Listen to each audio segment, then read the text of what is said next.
In this video, which covers page number 21 up until page number 27 of the book, we will go through two big chunky topics in chapter number 1, which is about different types of economies and markets and transitional changes. What can happen when market changes from one form to the other? In your exam, all you need to know is different types of market and the advantages, disadvantages, and general descriptions of them. But before we actually study, I want to give a pretext. Of course, you don't need to know this for your examination. You will not be asked about it, but it is important that you guys understand where are these market structures coming from.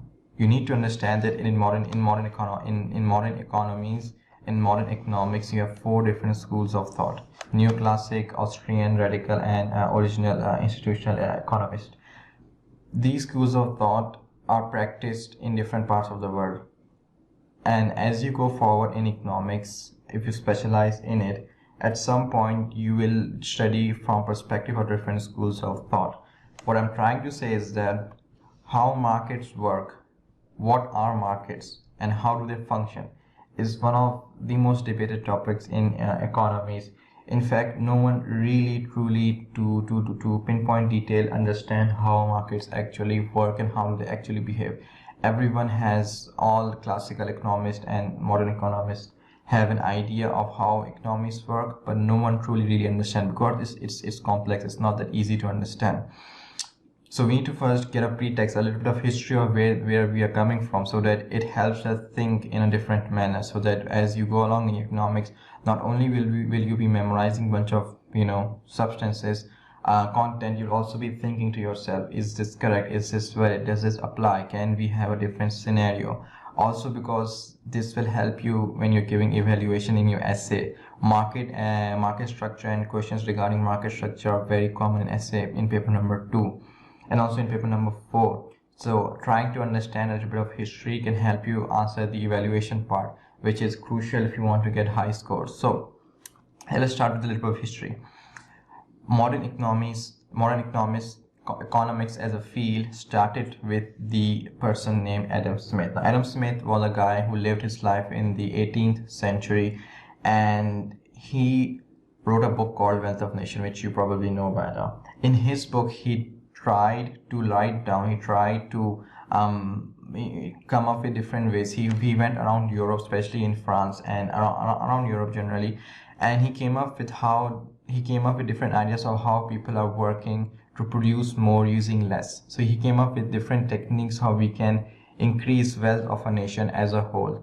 Now you need to understand, at the time of Adam Smith, a lot of what he was saying made sense. Europe had just come out of the medieval era, and the idea of profit, the idea of specialization, the idea of public good, merit good, all of these things were still being developed. They were not fully developed.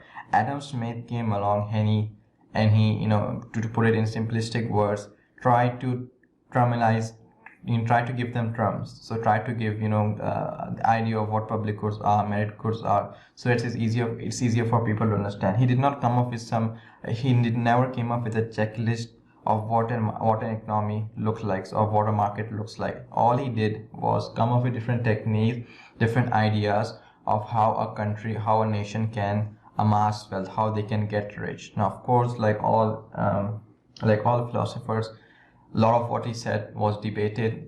Some of what he said was rejected. Some of is no longer valid due to difference in time period. And some of what he said is still used to this day, such as the idea of division of labor. Now, after him, the economists that came along, such as Ricardo and others, came up with what we understand to be market economies. Milton, Friedman, and Frederick, Hayek are the most recent, the most famous recent free market economists. They both passed away in the previous century. They are both from our parents' generation. They are from our parents' generation, 1950s, 1960s, where they were alive back then.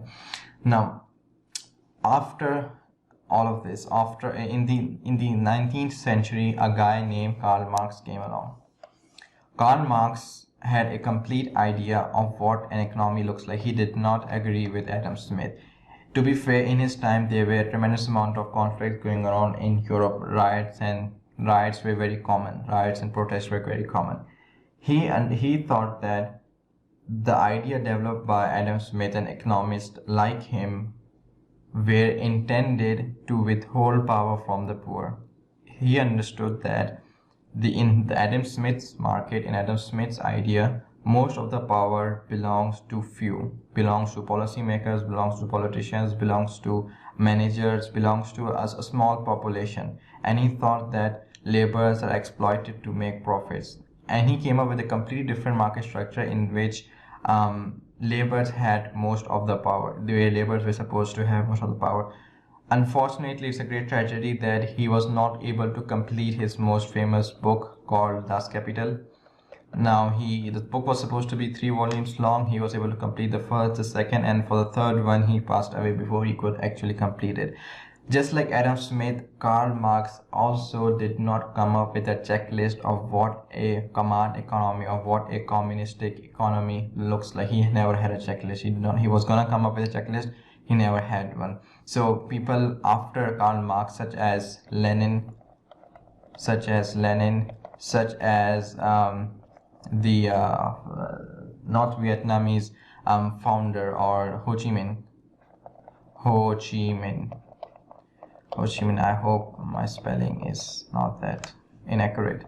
And you have, General Mao of China, and many other economists who came after Karl Marx try to come up with how a command economy looks like. What I'm trying to convey from this entire talk pretext is that neither did Adam Smith nor did Karl Marx come up with a checklist. Of course, these are two extremes. Adam Smith has one extreme in economics and Karl Marx has another extreme in economics. None of them came up with a checklist of what an economy looks like. So when we are studying markets, you need to understand that most of what you study is extremely theoretical. Most of modern economies are very different from theoretical economies. In our book, we study two extremes. We study two extremes about market economy and command economies. Both of them are valid, but they are not applicable. In modern world, neither of market economy, neither command economy exists. We study two extremes in the book. You need to understand that both of them are theoretical. They are not applicable in real life. In between both of them, you have mixed economies which have some elements of market, some elements of command, and these mixed economies are generally what we describe modern economies to look like. The idea of markets and market economies or command economies in general, is an open idea.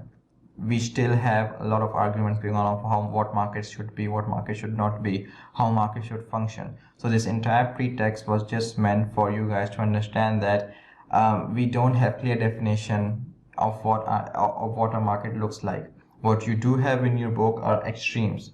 One extreme is market economy, one extreme is command economy.